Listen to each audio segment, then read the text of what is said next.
అర్థమైందంటే కన్నీరు తెప్పించేది ఉన్నది, బాధను తెప్పించేది ఉన్నది, విలాపాన్ని తెప్పించేది ఉన్నది, ఏదో ఒక రోదనని తెప్పించేది ఉన్నది. మరణం చనిపోయిన తర్వాత జరుగుతున్న విషయాలు ఇవి.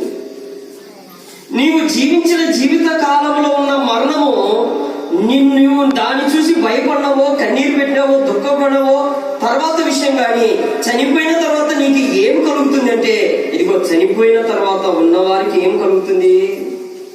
కన్నీరు, దుఃఖము, బాధ, విలాపం. మా ఓడు పోయాడు, మా ఓడు నన్ను విడిచిపోయాడు.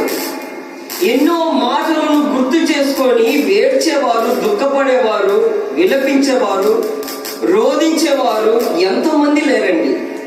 అంటే ఒక మరణం వెనక ఇంత బాధ ఉందా, ఇంత ముళ్ళు ఉందా?